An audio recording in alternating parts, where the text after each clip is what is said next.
तर हम समाज सीख रहे हैं। तो समाज में से हमने जो अव्ययी भाव समाज जो है वो हमने सीखा है। बाद में हमने तत्पुरुष समाज सीखा है। आज हम कम्मधारय समाज पढ़ेंगे। और उसके आगे बहुव्रीहि समास है, द्वंद्व समास है और द्विगु समास है। तो कल हम बहुव्रीहि, द्विगु और द्वंद्व समास, ये तीनों समास पढ़ लेंगे। लेकिन आज हम कम्मधारय समास मतलब अ, कम्म को धारण करने वाला समास, ऐसा भी हमने अगर उसका अर्थ निकाला तो उसमें कोई गलत नहीं है। तो कम्मधारय समास ये जो है ये it is a division of तत्पुरुष समास, मतलब उनमें ही आता है। वो डिपेंडेंट उसको कहते हैं उसमें, कम्मधारय में। तो इस कम्मधारय समास में हमें चार प्रकार के नियम है। वैसे तो छह प्रकार के हैं, लेकिन वो चार प्रकार के हैं। मैं छह प्रकार के भी बताऊंगा आपको। तो एक एक करके आप उसे लिख लेना या पढ़ लेना, क्योंकि इसमें जरा ज्यादा हमें ध्यान देना पड़ता है। नियमों के अनुसार इसमें हमें जरा ज्यादा ध्यान देना पड़ता है, तभी ये समझ में आता है। तो मैं आपको बताता हूँ। जैसे कि हमने देखा है, अव्ययी भाव समाज जो है वो एडवर्बियल समाज भी उसे कहते हैं, एडवर्बियल। और दूसरा जो समास हमने देखा तत्पुरुष समास, तो वो नाम के तरह भी उसका यूज किया जाता है। नाम के तरह मतलब वो नाम ही दो शब्द अगर जुड़ गए, जोड़े हमने एक दूसरे से, तो वो उसका नाम बन जाता है। अभी ये जो अभी ये जो हम कम्मधारय समाज जो देख रहे हैं, तो इसमें से इसमें ज्यादा से ज्यादा विशेषण का उपयोग किया जाता है। विशेषण, एडजेक्टिवल, इसीलिए इसे एडजेक्टिवल कंपाउंड भी कहते हैं। तो ये इस तरह हमने हम तीन प्रकार के जो कंपाउंड है, मतलब एडवर्बियल मतलब अव्यय भाव, तत्पुरुष समास मतलब नाउन कंपाउंड, या एडजेक्टिव, या कभी कभी इसे ये एडवर्ब भी होता है। ओके। और इसे डिटर्मिनेटिव कंपाउंड भी कहते हैं तत्पुरुष को। उसके आगे हम अब देखते हैं अभी कम्मधारय। तो ये जो है ये विशेषण के रूप में ज्यादा से ज्यादा काम करता है, कम्मधारय समास। ओके। तो मैं आपको उसमें जो मराठी में जो कुछ उसके उदाहरण है, मैं आपको बताना चाहता हूँ, ताकि आपको अच्छी तरह से वो समझ में आए। तो कम्मधारय समाज मतलब क्या होता है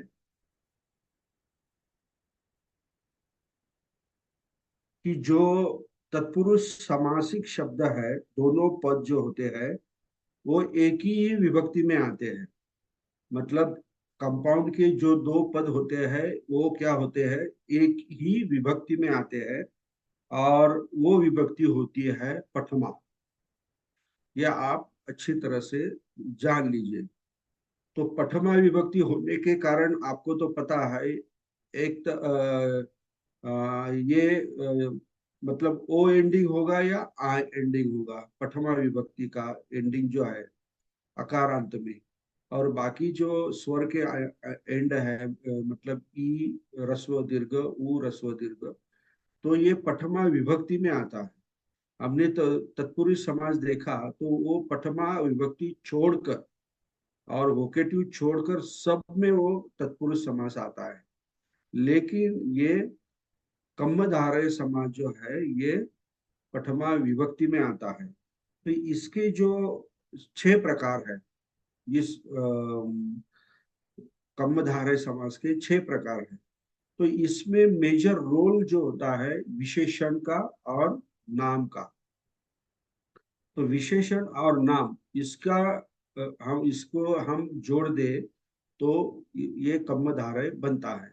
तो ये 6 प्रकार के कौन से हैं? पहला प्रकार जो है, जो विशेषण जो होता है वो क्या होता है, पूर्व पद में होता है। मतलब कंपाउंड में हम दो शब्द लेते हैं, तो सबसे पहले जो आने वाला पद है उसे पूर्व पद कहते हैं। तो ये पूर्व पद में अगर विशेषण आ गया तो इसे क्या कहते हैं, विशेषण पूर्व पद समास कहते हैं। मतलब जैसे कि हम नरोत्तम शब्द लेंगे, नरोत्तम, तो यहाँ पे सॉरी, पूर्वकालिक में हम अगर शब्द लेंगे नील कमल शब्द लेंगे, तो यहाँ पे नील कमल ये जो शब्द है, तो ये नील कमल, ये इसमें नील जो है ये क्या है, विशेषण है, और कमल क्या है, ये नाउन है। तो इसी तरह मतलब नील जैसा कमल, ऐसा इसका मतलब होता है। तो ये नील कमल में नील ये पूर्व पद है, और वो क्या है, एडजेक्टिव है, और नाउन जो है उसके उत्तर पद में है। ये पहला प्रकार हो गया। और अगर इसका एग्जाम्पल दे तो हरित द्रव्य कहते हैं। हरित द्रव्य, द्रव्य का मतलब जो भी है लिक्विड वगैरह, और हरित का मतलब ये विशेषण है, हरा। रक्त चंदन, चंदन है, उसका विशेषण रक्त है। तो ये पहला पद जो है, पूर्व पद जो है, ये सब क्या होते हैं, विशेषण होते हैं। पीताम्बर, पीत अंबर, मतलब पीताम्बर, अंबर कैसा है, तो पीत, सॉरी, वस्त्र कैसा है, तो पीत है। ओके, पीला जैसा वस्त्र। अ, और हम अगर ये महाराष्ट्र, ये शब्द भी कौन सा समास है, ये कम्मधारय समास है। तो महान ऐसा राष्ट्र, इसे महाराष्ट्र कहते हैं। महा ये विशेषण हो गया, राष्ट्र ये नाम हो गया। तो विशेषण पूर्व पद में आता है, ये पहला प्रकार कम्मधारय का आपको ध्यान में रखना है। क्या ध्यान में रखना है, विशेषण पूर्व पद में, मतलब पहले, सबसे पहले आता है, फिर बाद में नाउन आता है। तो ये पहला प्रकार जो है कम्मधारय का, ये होता है। और दूसरा जो होता है, ये पूर्व पद के बजाय ये उत्तर पद में आता है, मतलब सेकंड पद में आता है। तो और नाम क्या होता है, पहले आता है। जैसे कि पुरुषोत्तम, पुरुष ये नाम आया, और बाद में वो कैसा है, पुरुष उत्तम है, विशेषण जो है वो बाद में आया, इसलिए पुरुषोत्तम ये उत्तर पद का प्रकार हो गया। मतलब दूसरा प्रकार हो गया इसका, कम्मधारय का। या वेशांतर, अन्य ऐसा वेश, मतलब अन्य वेशांतर का मतलब होता है। दूसरा होता है धर्मांतर, भी हम कहते हैं। ये घनशील भी होता है, नरोत्तम भी उसका एग्जाम्पल है। भाषांतर, अन्य ऐसी भाषा, अन्य अन्य जो है वो क्या है, विशेषण है। सॉरी, उत्तर पद में जो शब्द आता है वो क्या है, विशेषण है। मतलब नरोत्तम में उत्तम ये विशेषण है, नर ये क्या है, नाउन है। ओके, अभी हमने पूर्व पद और उत्तर पद विशेषण के देखे, विशेषण के। अभी तीसरा जो प्रकार है, तो दोनों विशेषण होते हैं। उत्तर पद भी विशेषण होता है, और पूर्व पद भी विशेषण होता है। तो ये दोनों पद विशेषण होने के कारण उसे हम उभय पद कम्मधारय ऐसा कह सकते हैं। तो पांढरा शुभ्र, मतलब पांढरा मतलब सफेद होता है, शुभ्र मतलब का भी सफेद होता है। मतलब दोनों यही यहाँ पे क्या है, विशेषण है। नीला सावळा, या कृष्ण धवल, कृष्ण धवल, कृष्ण मतलब काला, और धवल का मतलब पांढरा, सफेद। तो ये दोनों जो है विशेषण है। तो ये तीसरा प्रकार है। तो विशेषण दोनों पदों में रहते हैं, पूर्व पद में भी रहता है और उत्तर पद में भी रहता है। ये तीसरा प्रकार है। चौथा प्रकार जो है, तो ये कंपैरिजन के लिए हम उसका इस्तेमाल करते हैं कि अगर कोई आदमी हो तो उसके जैसा, ऐसा कंपेयर, मतलब तुल्य, कंपैरिजन कहे तो ठीक है, उसके तुल्य, उसके जैसा, ऐसा अगर हमें कहना है तो हम ये उपमान पूर्व पद उसको लगाते हैं। मतलब जैसे कि कमल नयन, कमल नयन, तो ये कमल जो है पूर्व पद है, ये तुल्य के बराबर है। मतलब ये नयन जो है, ये किसके जैसे है? कमल के जैसे है। मतलब यहाँ पे तुलना कही गई है किसकी? नयन की कमल के साथ। अगर ऐसा करना है, मतलब उपमान करना है, तो भी हम कम्मधारय समास कहते हैं। चंद्रमुख, चंद्रमुख, अभी ये मुख कैसा है? चंद्र के जैसा है, तो इसीलिए इसको तुल्य मतलब तुलना करना के मतलब, या उसके जैसा दिखना, इसके अर्थ में भी हम ये कम्मधारय समास कहते हैं। तो सुवर्ण मध्य, मतलब सुवर्ण जैसा मध्य, मध्य कैसा है? सुवर्ण जैसा है।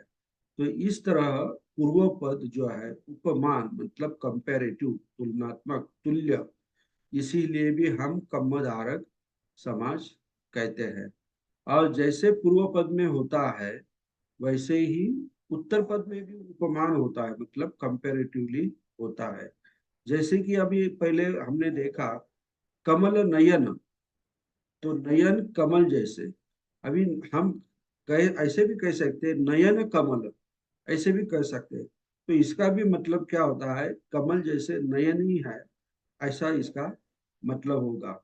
मुख चंद्र हमने पूर्व पद में भी देखा, तो ये भी यहाँ भी उसका मतलब उत्तर पद में अगर उपमान है, मतलब तुल्य बल है, तो वो भी कैसा होगा? चंद्रा जैसा, चंद्र जैसा मुख, एक ही मीनिंग होगा।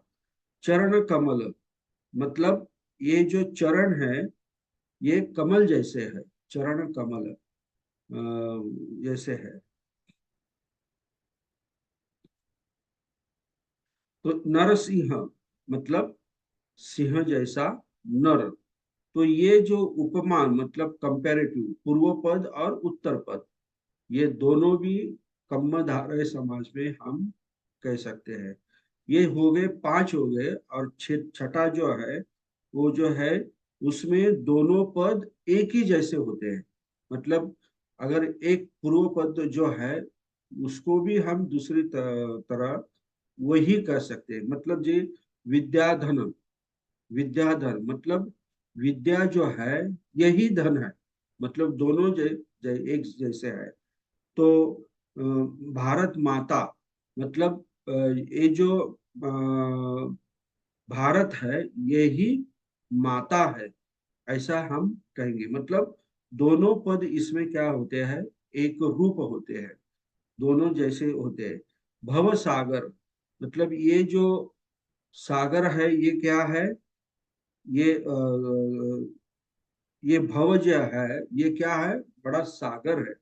मतलब वो भव को ही सागर कहा है। मतलब एक ही जैसा इसका एक रूप होता है। इसी तरह ये छह प्रकार के, ये अभी छह प्रकार के तो हम इतना तो नहीं ध्यान में रखेंगे, लेकिन जो पांच प्रकार के जो है, वो हमें याद रखना है। पहला क्या है?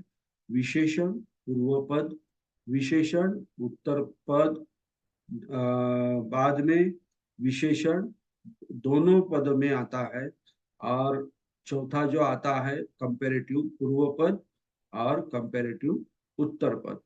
इसको अगर हम अच्छी तरह से ध्यान में रखें, तो कम्मधारय समास हमें अच्छी तरह से समझ में आ जाएगा।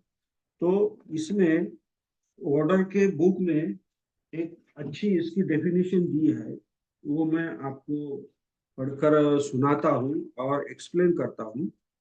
तो आप अच्छी तरह से उसे लिख भी लिया तो अच्छा रहेगा।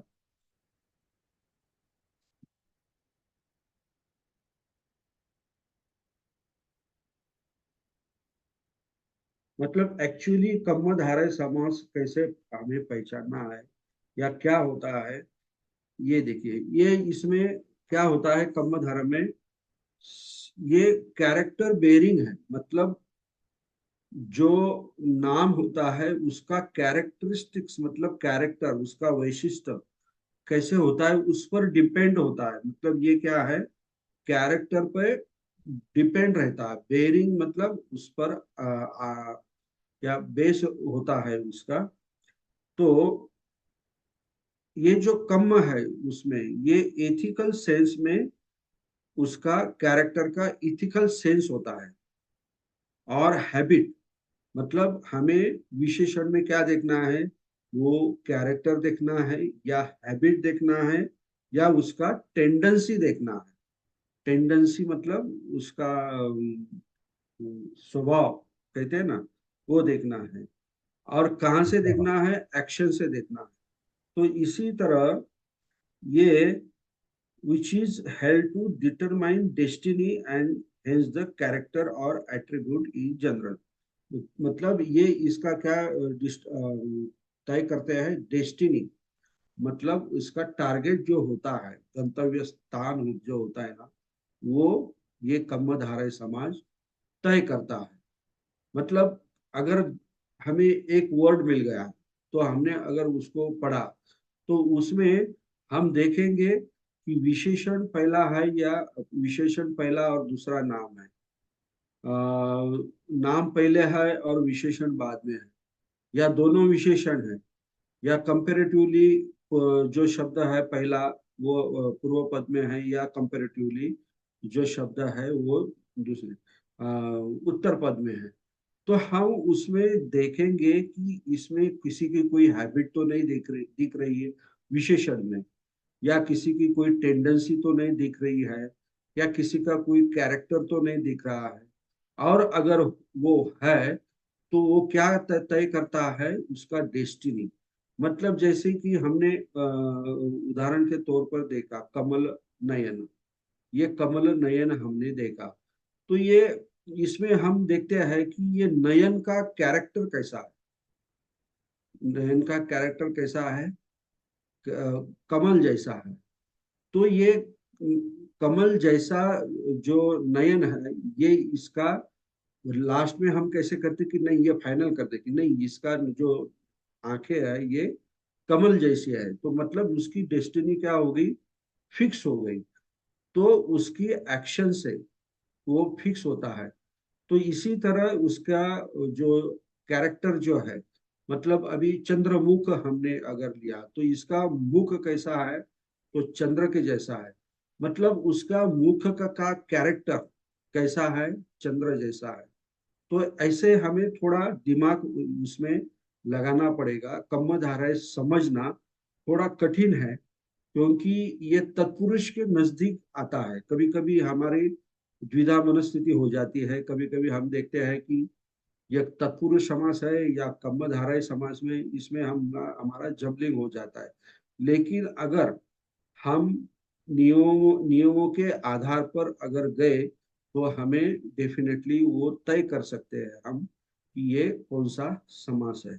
तो इसी तरह ये जो कर्मधारय समास जो है, तो इसका ये मतलब होता है, मतलब कम धारय, धारय धारय मतलब धारण करना। क्या धारण करता है, तो उसका कैरेक्टरिस्टिक्स धारण करता है।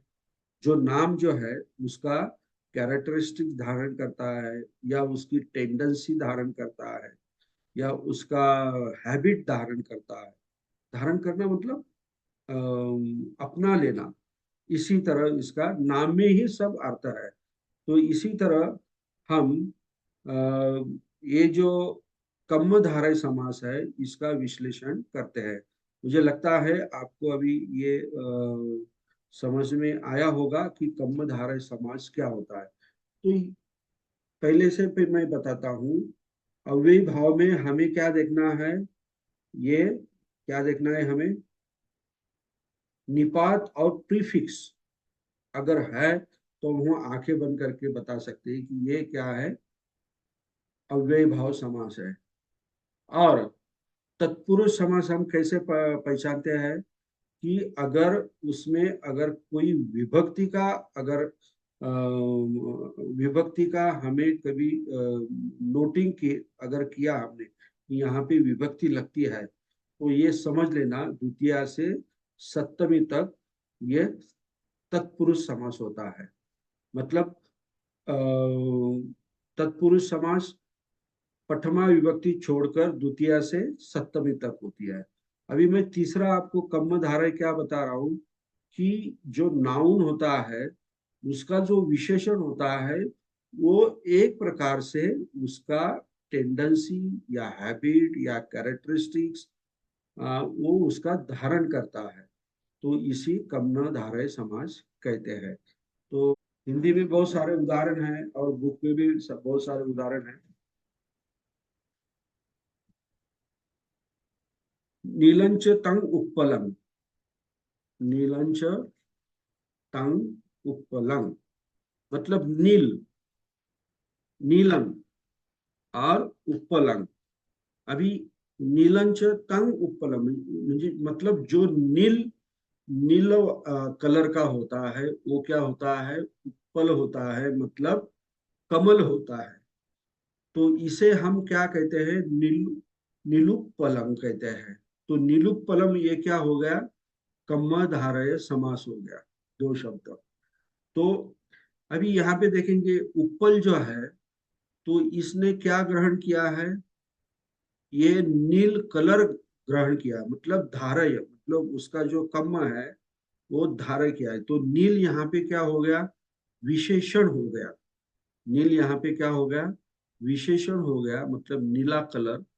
और उसको उत्पल ने उसको धारण कर दिया, इसलिए ये दोनों शब्द निलुपलंग ये क्या हो गया, कम्म धारय समास हो गया। तो उसी तरह अभी हम देखते हैं शील धनम। अभी मैंने कहा कि ये जो चार प्रकार के, पांच प्रकार के जो होते हैं उसमें दोनों विशेषण होते हैं, तो उसमें क्या होता है, दोनों एक रूप होते हैं। मतलब जो पहला वाला है उसी को भी दूसरा वाला हमने वही कहना है।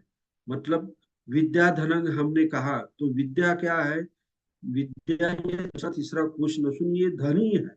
ऐसे हम जब कहते हैं तब क्या होता है, दोनों विशेषण मतलब उभय पद का कम्म धारय होता है। मतलब ये जो शील जो है ये क्या है, धन है, ऐसा हम कहते हैं। तो शील धनंग और विद्या धनंग ये जो है, ये हम इसको भी हम कम्म धारय समास कहेंगे। और अगर मैंने आपको ये भी बताया कि तुल्य मतलब कंपैरेटिव बताने के लिए भी हम कहते हैं, अगर एक इंसान इनके जैसा दिखता है, इसके जैसा दिखता है, तो ये भी अगर बताना है तो हम कम्म धारय समास बनाएंगे, क्योंकि वो जो नाउन होता है वो विशेषण का रूप धारण करता है। अगर हम कहे मुनि च सो सिंह च ती, मतलब मुनि जो है वो सिंह जैसा है। अगर हमें कहना है मुनि जो है वो सिंह जैसा है, तो हम उसका कंपाउंड कैसे करेंगे, समास कैसा करेंगे, मुनि सिंहो, मुनि सिंहो। तो ये कंपेरेटिव हो गया, तुल्य हो गया।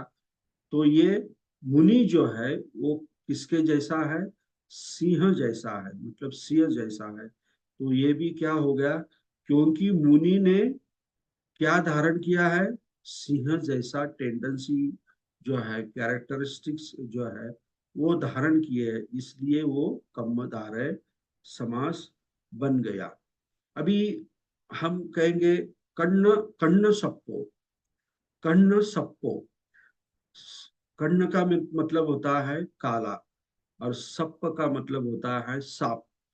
तो ये जो सांप है, इसने क्या धारण किया है, कौन सा कम्म धारण किया है, कौन सी टेंडेंसी है, कौन सा कैरेक्टरिस्टिक्स है, कौन से हैबिट है, और क्या वो उसके बाद वो क्या बताना चाहते हैं।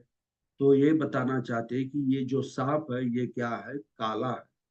तो ये जो काला है, कलर जो है, तो उसने वो उसको क्या किया, धारण कर लिया। मतलब उसका जो कैरेक्टरिस्टिक्स है काले रंग का, उसने धारण किया, इसलिए वो कर्ण सप्पो, ये क्या हो गया, कम्मधारय समास हो गया। तो इसी के जैसे जो भी शब्द होते हैं, मतलब आप आंख बंद करके ध्यान में रखिए कि कम्म धारय में विशेषण और नाम ये दोनों ही आते हैं।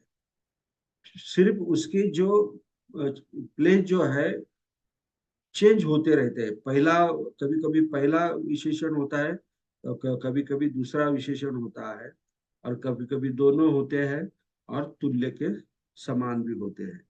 जैसे कि अभी कोई दो शब्द है, कु और प, कु और प। तो ये जो शब्द है, ये भी अगर लग गए तो भी वो कम्म धारय समास होता है। मतलब कु का मतलब क्या होता है, बैड होता है, बैड होता है। तो ये क्या है, बैड, ये कैरेक्टरिस्टिक्स है, एक स्वभाव है, मतलब एक वैशिष्ट है। तो वो अगर किसी के साथ जोड़ दिया जाए तो वो धारण करता है, तो इसीलिए उसे कम्म धारय कहते हैं।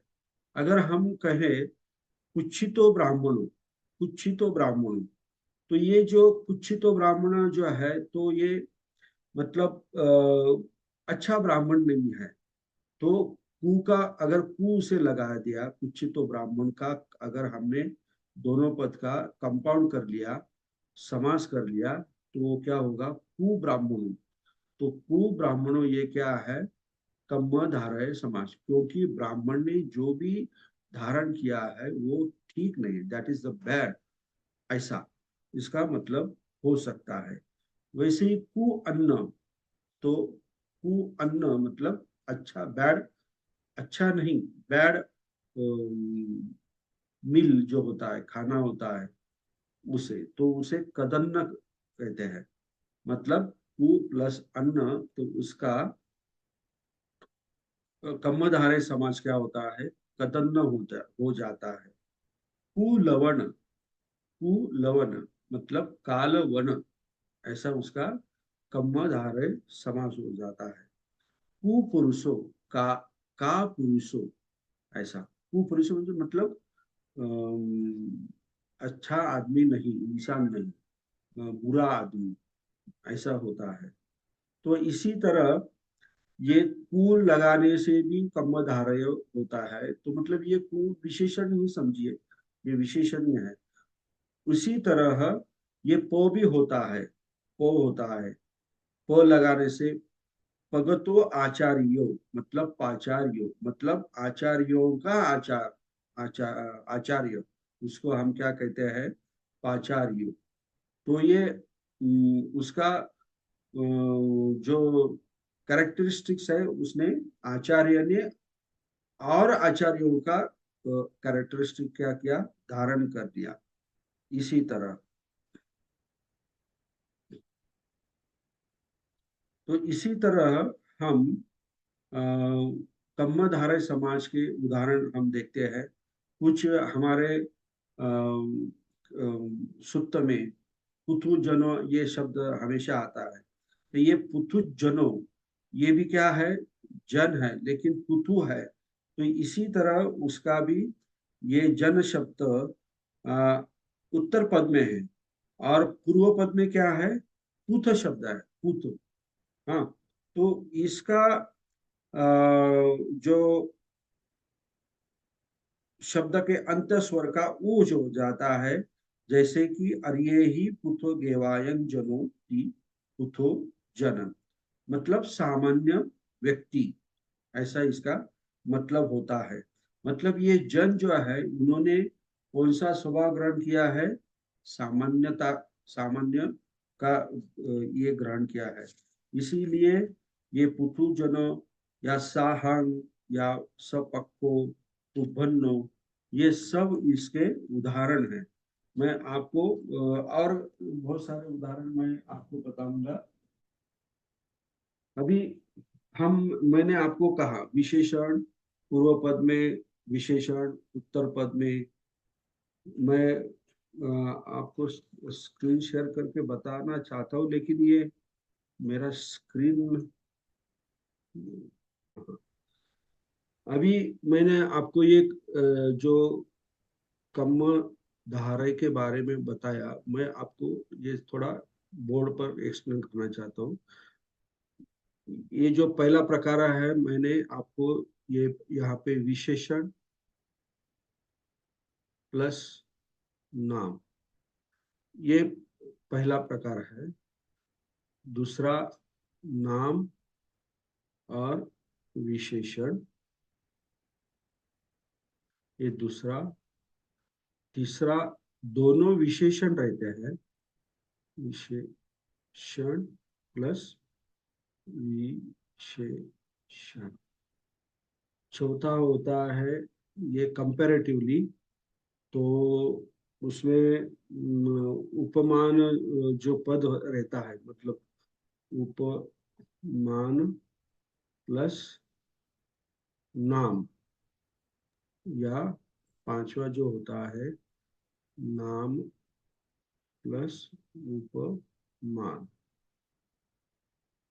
इसी यानी तरह ये कम्म धाराई का स्ट्रक्चर होता है। इसमें अगर हम देखें तो अ, हमें पता चलता है कि ये कौन सा समास है।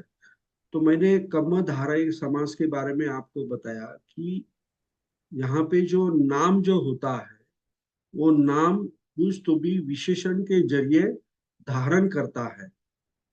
तो क्या धारण करता है, कभी कभी वो क्या करता है, कैरेक्टर, कैरेक्टर या टेंडेंसी या हैबिट। ओके, जैसे कि मैंने अभी कन्न कन्न सप्पो ये शब्द आपको बताया, तो ये सप्पो जो है ये नाम है। सप्प मीन्स स्नेक, सांप। तो ये पहले जो प्रकार है, विशेष पहला प्रकार जो विशेषण प्लस नाम, ये सप्प बाद में आया, और ये कर्ण, ये विशेषण, ये पूर्व पद में आया। तो ये सप्प ने क्या क्या धारण किया है, ये कर्ण मीन्स काला, काला। ये एक प्रकार का कलर है, रंग है। तो ये सांप का कलर काला है और उसने वो धारण किया है। तो इसीलिए ये जो कर्ण सप्पो जो है ये कम्म धारय समास हो गया। ओके, ये पहले प्रकार का उदाहरण है। इसी तरह अगर हम दूसरा ले, विकाल भोजन, विकाल भोजन। ओके, अभी ये भोजन ये नाम है, और भोजन कैसा है, विकाल है। कैसा है, विकाल है। तो इसमें कैरेक्टर, टेंडेंसी और हैबिट जो है, इसमें से ये दिखता है कि भोजन ये क्या है, नॉट टाइमली। तो इसीलिए ये भोजन ने कौन सा धारण किया है कैरेक्टर, तो विकाल का, मतलब नॉट टाइमली भोजन। तो इसीलिए ये विकाल जो है ये विशेषण है, और ये भोजन क्या है, नाम है। हम ये पहला प्रकार जो है विशेषण और नाम, उसके एग्जाम्पल मैं आपको बता रहा हूँ। विकाल भोजनम, कर्ण सप्पो, और दूसरा अरिय, अरिय। तीसरा अरिय सावको, अरिय सावक। सावक मतलब श्रावक, ये क्या है, नाम है। और वो कौन कैसे है, अरिय है, मतलब ये विशेषण है। ये पहला प्रकार जो है, अरिय मतलब श्रेष्ठ है, इसी तरह तो ये क्या हुआ, कम्मधारय समास हो गया। महापुरुष, महापुरुष, ये मैं जो उदाहरण दे रहा हूँ इसमें नाम जो है ये उत्तर पद में है और विशेषण जो है ये पूर्व पद में है। तो पुरुष कैसा है, तो महान है। तो उन्होंने क्या उसकी टेंडेंसी या कैरेक्टरिस्टिक्स धारण कर दिया है, इसलिए ये क्या है, कम्मधारय समास है। महापुरुषों का समास क्या होगा, महापुरुष, महापुरुष द ग्रेट मैन, ऐसा। अभी हम देखते हैं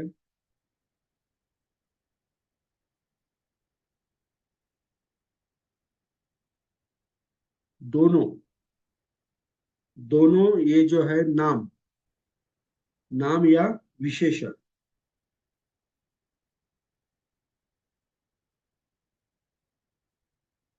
ये दोनों विशेषण या नाम,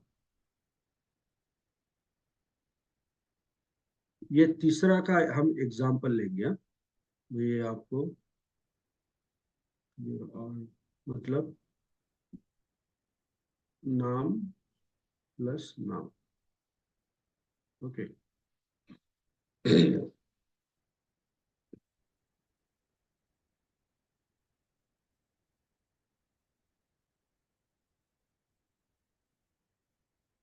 तो उसका उदाहरण है श्रद्धा इंद्रिय, श्रद्धा इंद्रिय। दूसरा उदाहरण हम लेंगे सुत्त पिटक। ये सुत्त भी नाम है, पिटक भी नाम है, ये श्रद्धा भी नाम है, ये इंद्रिय भी नाम है, दोनों। तो ये क्या हो गए, कर्मधारय समास हो गया, सुत्त पिटक।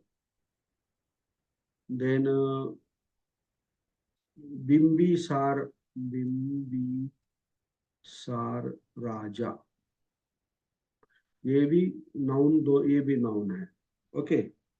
ब्रह्मचर्या, चलो ब्रह्मचर्या, दोनों नाम। तो इसी तरह ये जो है 2 नंबर का जो मैंने उदाहरण बताया था वो है, ओके।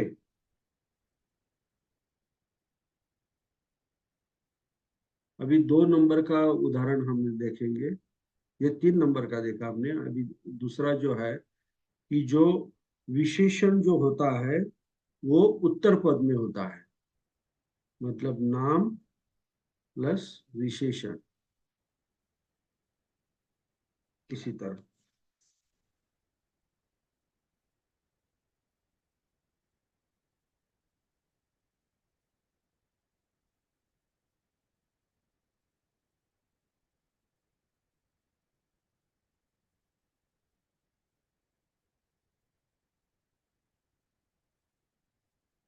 कम्म सेठ, ये जो है कम्म ये नाम है, और सेठ मतलब सेठ का मतलब क्या है, एक्सलेंट,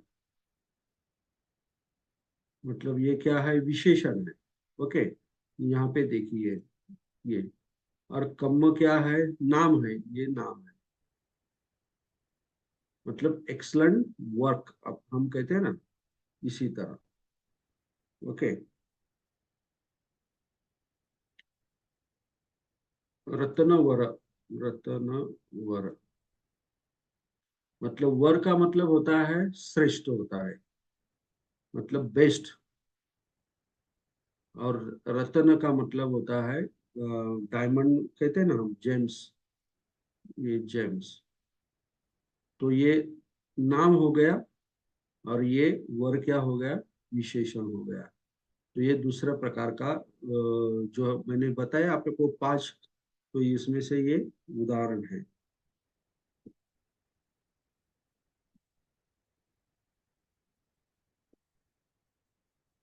बोधिसत्व भूतो, बोधि सत्व भूत, मतलब बीइंग अ बोधिसत्व। ओके, ये क्या है? बोधिसत्व और भूत, ये इसका 2 नंबर का जो मैंने बताया उसका ये उदाहरण है। ओके।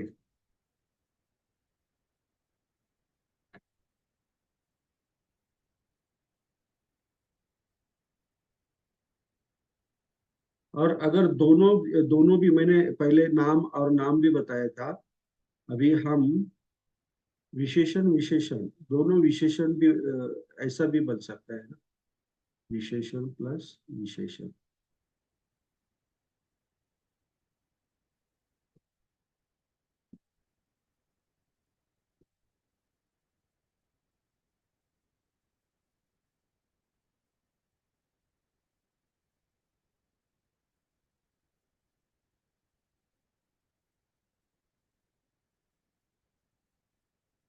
विशेषण या ये यहाँ पे एडवर्ब भी हो सकता है।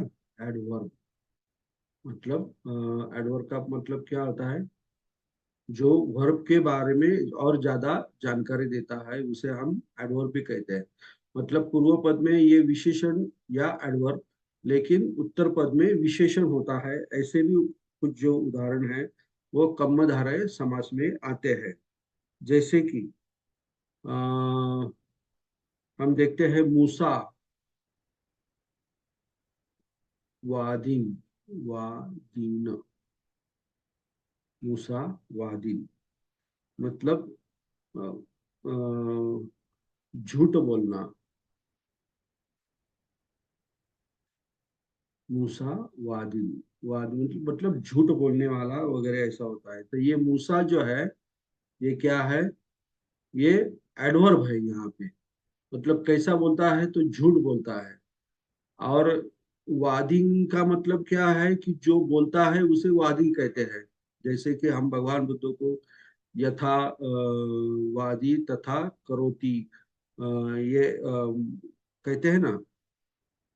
तो वादिन का मतलब ये यन लगाया है तो कहने वाला, मतलब ये विशेषण हो गया। तो मूसा वादी मतलब ये एडवर्ब है, मूसा और वादी मतलब झूठ बोलने वाला। ये क्या हो गया? कम्मधारय समास हो गया। बहुसुप्त, बहु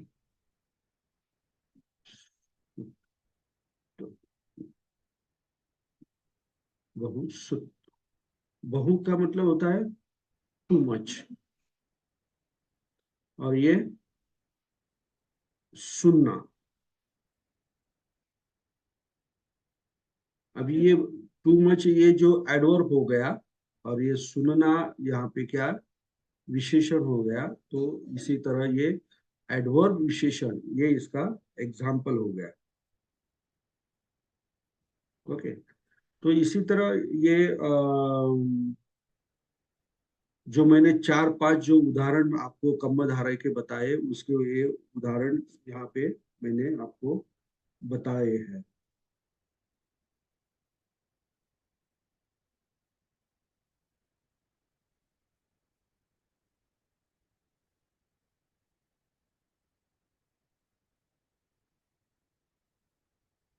और इसके उदाहरण हम देखेंगे।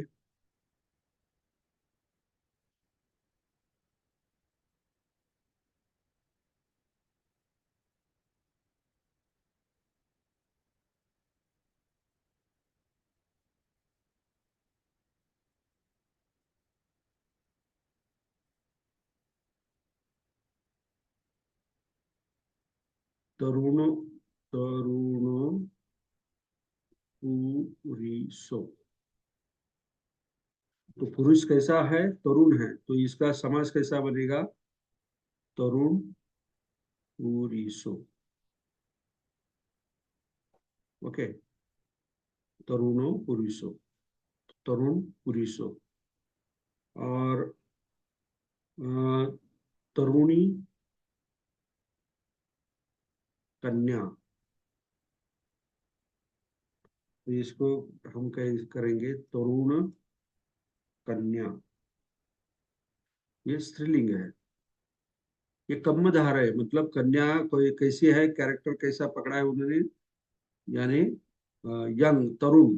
यह है तरुणं फलं। तरुणं फलं। ये मुस्कुलाइन है, ये फेमिनाइन है, ये न्यूट्रल। हाँ, तरुण फलन मतलब तरुण फलन, ये इसका मीनिंग है। सुमेधो पंडितो। सुमेधो पंडितो मतलब सुमेध पंडित।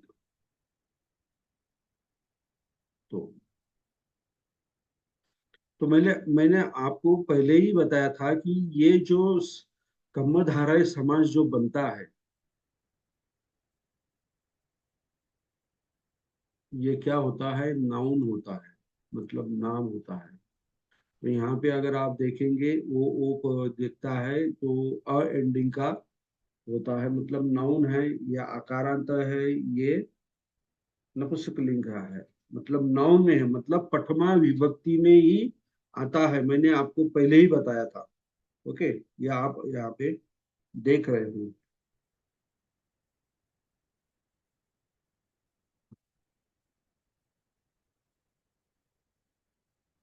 सामान्यकरण में मैंने आपको बताया, मतलब एक ही रूप, शीलं धनं, शील प्लस धन,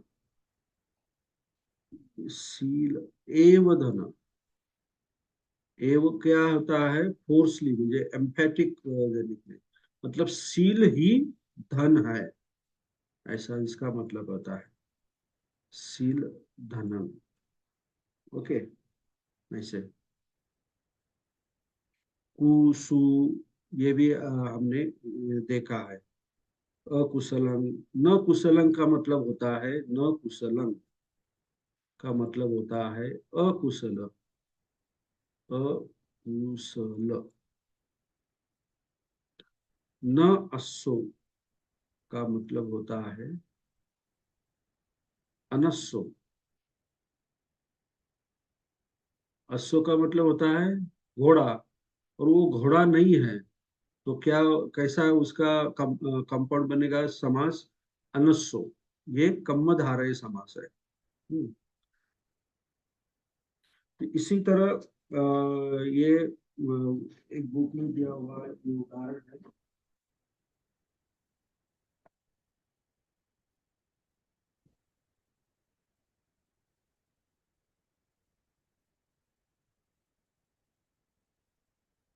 इसीलिए इसे नाउन भी होता है ये, और इसे हम एडजेक्टिवल, ये इस कम्मधारय को क्या कहते हैं हम, एडजेक्टिवल कंपाउंड भी कहते हैं। ओके, और उसको वो जो बनता है वो क्या बनता है, नाउन। हमें पता है नाउन और एडजेक्टिव का हम क्या विभक्ति चलाते हैं, तो ये इसी तरह, और ये प्रथमा विभक्ति में ही आता है, ये ध्यान में रखिए पूरा। ओके, तत्पुरुष समास द्वितीय विभक्ति से सप्तमी तक होता है, और अव्ययी भाव जो समास होता है उसमें पहला पद जो होता है वो क्या, प्रीफिक्स या निपात होता है। तो ये सारी बातें जो संक्षिप्त में मैंने आपको बताई ये है, ये आपको ध्यान में रखना है। ओके, तो आज के लिए ये कम्मधारय समास इतना काफी है। ये मैं सिर्फ ये क्यों ले रहा हूँ, क्योंकि अगर दो दो तीन तीन समास एक ही टाइम पे अगर मैंने पढ़ाया तो आपको कुछ भी नहीं पता चलेगा, मतलब सारा कंफ्यूजन हो जाएगा कि ये इसको क्या करना है और इसको क्या करना है, ये कौन सा समास होता है। ये बहुत कंफ्यूजन वाला चैप्टर है। तो इसको एक एक करके हम पढ़ रहे हैं। तो अभी हमने तीन पढ़े हैं, और बाकी जो तीन बचे हुए हैं वो बहुत ही सिंपल है, मतलब समझने में बहुत ही आसान है। तो वो कल हम उसको पढ़ लेंगे। मतलब बहुव्रीहि समास, द्विगु समास और द्वंद्व समास, ये इसके नाम है। ओके। तो इसी तरह ये समास का जो पोर्शन है हमने आप अभी क्लियर कर दिया है, मतलब पढ़ाया है। तो आप इसका ठीक से अध्ययन कीजिए। अभी यहाँ पे देखिए, एक चैप्टर है, तृतीयो पाठो तथागत पश्चिम वाचा। अभी यहाँ पे भी देखिए, अगर तथागत पश्चिम वाचा ऐसे मैंने अगर पढ़ा, तो यहाँ पे समास हो जाता है, मतलब तथागत की पश्चिम वाचा। तो ये तत्पुरुष समास हो जाता है। जब तक हमें पता नहीं चलता कि इसमें क्या व्याकरण है, तो तब तक हम ऐसे ही पढ़ते हैं। लेकिन जैसे हमें मालूम होता है कि इसमें क्या है, तो तुरंत हमें बाहर आके हम उसको कह देते हैं। ओके। पश्चिम वाचा मतलब क्या होता है? पश्चिम का मतलब आखिरी, आखिरी वाचा, ऐसा। तो यहाँ भी पश्चिम वाचा जो है, ये भी एक समास ही है। मतलब ये जो वाचा है, ये क्या हो गया? नाउन हो गया। और लेकिन वो कौन सी कैसी है वाचा? तो ये पश्चिम वाचा है, मतलब आखिरी वाचा है। तो ये वाचा जो है, इसका प्रकार कैसा है, कैरेक्टरिस्टिक कैसी है? तो पश्चिम मतलब आखिरी है, लास्ट है। तो ये भी कर्मधारय समास हो गया यहाँ पे। ओके। तो वाचा ये क्यों आया यहाँ पे? ये तो स्त्रीलिंग का यहाँ पे उन्होंने लगाया, आकारांत। ये ध्यान में रखिए, क्योंकि कर्मधारय समास हमेशा प्रथमा विभक्ति में रहता है, ये आपको ध्यान में रखना है। तो तथागत की पश्चिम वाचा मतलब तथागत का आखिरी उद्गार जो होता है, उदान, वो क्या है, ये इस पाठ में दिया है। तो देखिए, अभी तक हम जो लोग पढ़ाते हैं, मतलब धम्म देशना देते हैं, तो उसमें बहुत सारे लोग हिंदी में कहते हैं, इंग्लिश में कहते हैं, लेकिन एक्चुअल पाली में क्या है, ये अगर आपको देखना है, तो वो अगर आपको पता चले कि पाली में एक्चुअली क्या है, तो वो लोगों ने क्या कहा है और इसमें क्या है, तो ये आपको अच्छी तरह से कंपैरेटिवली पता चल जाता है। ओके। ओके।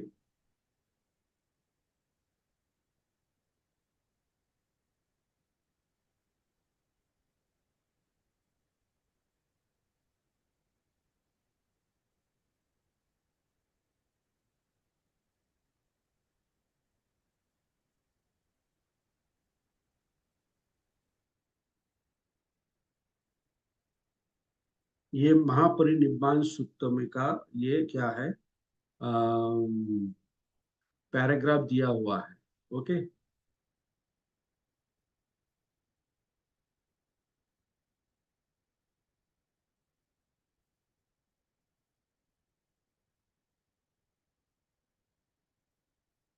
तो अभी हम इससे पढ़ेंगे। अथको भगवा आयस्मंतं आनंदं आमंतेसी।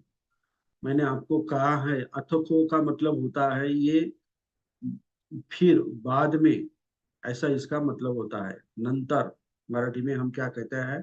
नंतर। अथको भगवा आयस्मंतं आनंदं आमंतेसी। अभी यहाँ पे आमंतेसी ये क्या है? वर्ब है। मतलब आमंत्रित करता है या एड्रेस करता है या उपदेश करता है, किया, ऐसे इसका ये मीनिंग होता है। ये आमंत्रित, ये पास्ट टेंस में है, मतलब उपदेश किया। ओके। तो किसने किया? भगवान ने किया। भगवान यहाँ पे कर्ता हो गया। तो किसको किया? आनंद को किया, ये कर्म हो गया। लेकिन ये आयस्मंतन यहाँ पे आया है, तो ये आयस्मंतन क्या हो गया है? आनंद का विशेषण हो गया। ये इस ऐसा आपको समझना है। मतलब आनंद का विशेषण क्या है? आयस्मंतं आनंदं, आनंदं।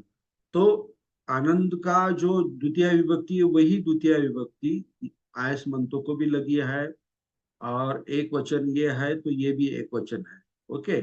अथको भगवा आयस मंतंग आनंदन आमंतेसी। तो बाद में भगवान ने आयुष्मान आनंद को क्या उपदेश किया, ऐसा इसका मीनिंग हो जाएगा। सियायोपन आनंद तुमाकम एवं अस्सो। तो यहाँ पे दिया है ये पन आनंद, ऐसा इसका विग्रह किया तो ये हो जाएगा सियायो, जो, हाँ, आनंद। पन का मतलब यहाँ पे दिया है आनी आता परंतु, अभी यहाँ पे दोनों में लेकिन, ऐसा हम यहाँ पे ये हुई क्या, अ,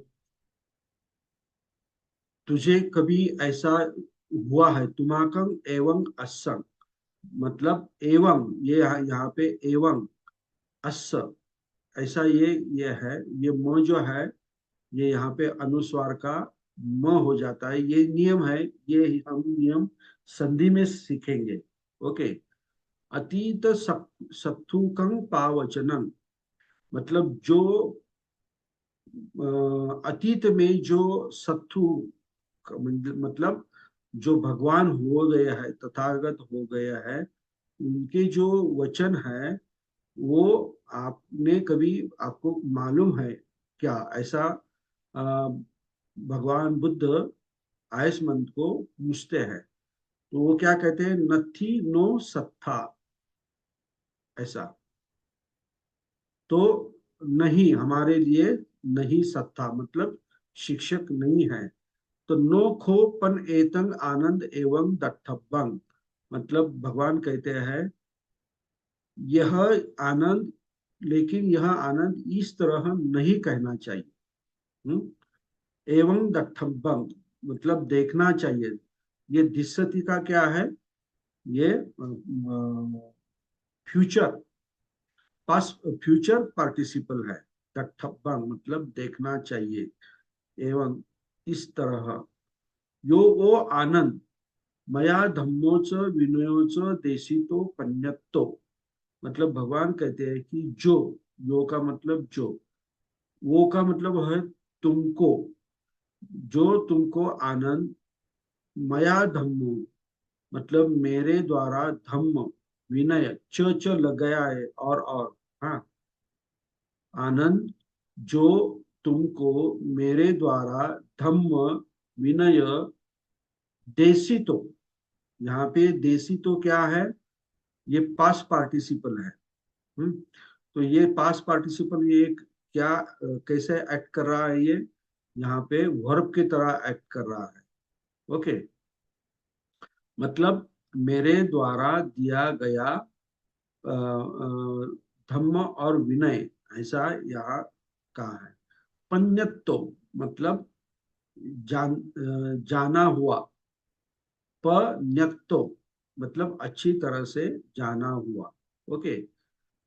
सो वो मम अच्चयन सत्था। ओके। तो ये जो है, जो मैंने, तो आपको जो धम्म और विनय का उपदेश दिया है और आपको उसका आपने उसको जान लिया है, उसकी जानकारी है।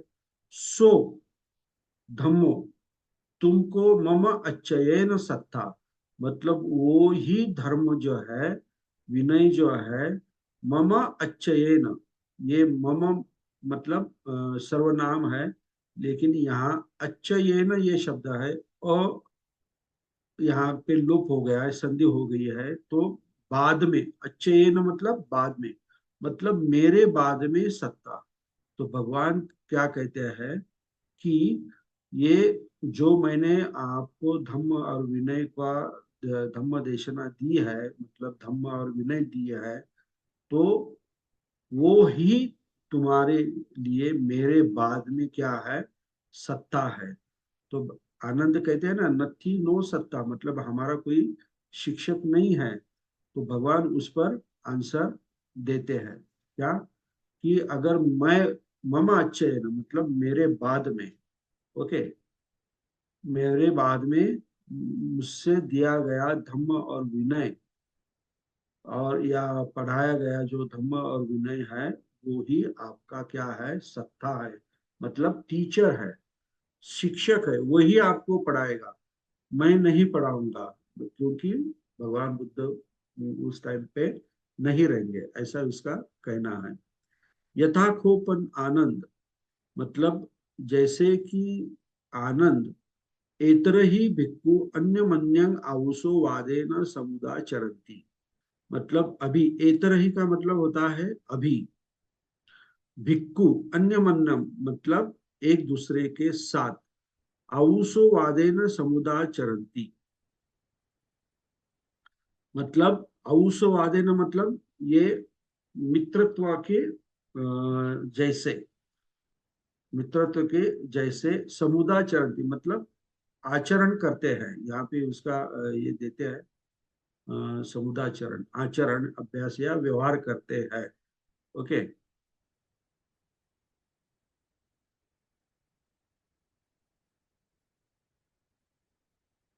हाँ, औसवादेन समुदाचरते व्यवहार करते हैं। न खो मम अच्छेन एवं समुदाचरी तब्बं, मेरे बाद में, न को मम अच्छेन मतलब, मम अच्छेन मतलब मेरे बाद में नहीं, यहाँ पे न दिया है, न को मम अच्छेन मतलब मेरे बाद में नहीं, एवं इस तरह समुदाचरी तब्बम मतलब इस तरह आचरण नहीं करना चाहिए। ये तब्ब और अन्य जो हमने पढ़ा है ना, फ्यूचर पार्टिसिपल, ये इसका ये है। ओके। तो थेर तरेन आनंद, थेर तरेन आनंद भिक्खुना नवकतरो भिक्खु नामेन वा गोत्तेन वा आउसो वादेन वा समुदाचरी तब्बो। तो भगवान के अभी क्या कहते हैं, थेर तरेन आनंद भिक्खुना मतलब जो अ, जो सीनियर भिक्खु जो है, थेर तरेन, तर मतलब जो थेर है उससे भी सीनियर, बड़े, भिक्कुना मतलब भिक्खु के द्वारा, भिक्खु के द्वारा, यहाँ पे ना प्रत्यय लग गया है भिक्खु को, तो तृतीया विभक्ति। नवकतरो भिक्खु मतलब जो नवीन, नए भिक्खु है, उन्हें कैसे कहना चाहिए, नामेन वा मतलब या, गोत्तेन या, औसवादेन या समुदाचरितव्यो, मतलब जो सीनियर भिक्खु है वो जूनियर भिक्खु को नाम से या गोत्र से या मित्रत्व के नाते उसके साथ व्यवहार उन्होंने व्यवहार करना चाहिए, ऐसा। नवक तेरेन भिक्खुना थेर तरो भिक्खु, मतलब अभी जो नए भिक्खु जो है, नवक तर मतलब नए से सीनियर थोड़ा, भिक्खुना मतलब भिक्खु के द्वारा, थेर तरो भिक्खु मतलब जो सीनियर भिक्खु है उन्हें, भंते ऐसा, भंते ऐसा, क्यों वह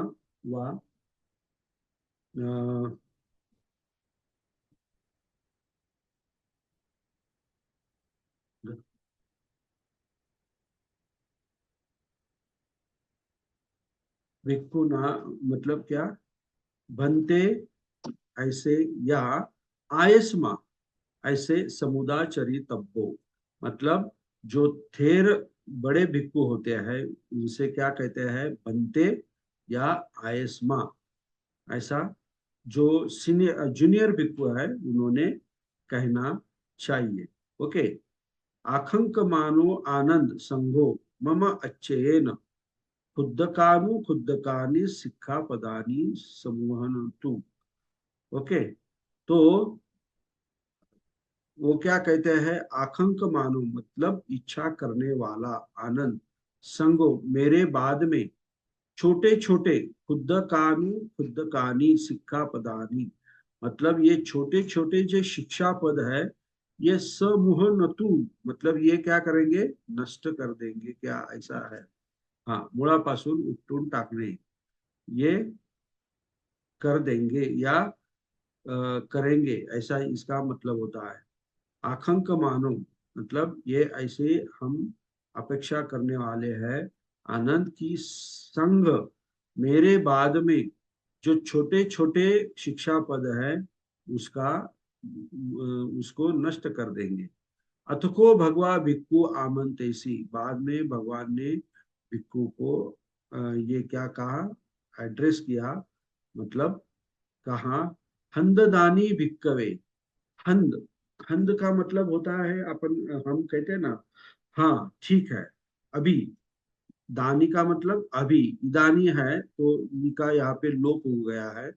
इदानी भिक्कवे मतलब अभी, भिक्खु भिक्खुनो भिक्खु आमंतयामी ओ, मतलब मेरे यहाँ पे देखिए, यहाँ पे पासिव वॉइस ये है, ये लग गया है यहाँ पे। आमंतयामी मतलब मेरे द्वारा उपदेश किया जाता है, ऐसा। वो मतलब तुमको, अभी भिक्को, तुमको मेरे द्वारा उपदेश किया जाता है। क्या उपदेश किया जाता है?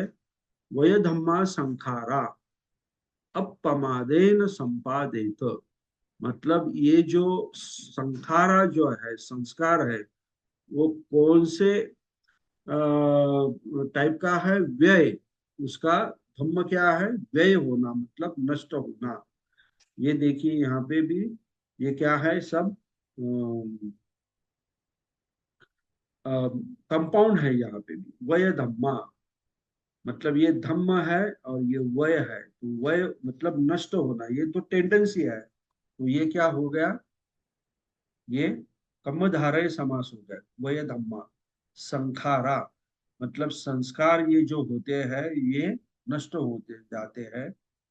तो अब प्रमादेन संपादित मतलब प्रमाद रहित, ये अपमादेन कहते हैं बहुत सारे लोग, ये अपमादेन कहते हैं, लेकिन ये ऐसा नहीं कहना। अप मतलब अल्प, और मादेन का मतलब कुछ होता ही नहीं, माद ये शब्द ही नहीं है पाली में, और एन, तो ये बहुत सारे लोग गलत उसका उच्चारण करते हैं। तो अब प्रमादेन ऐसा उसका उच्चार होना चाहिए, मतलब प्रमाद से रहित, मतलब आलस से रहित। संपादित मतलब संपादित करो, संपादित करो मतलब ग्रहण करो। ये जो है, ये क्या है? अयं तथागतस्य पश्चिमा वाचा, ये जो है तथागत की क्या है? सबसे आखिरी उदार या वाचा है। इसी तरह ये जो पैराग्राफ है इसका मैंने आपको रीडिंग कर दिया है।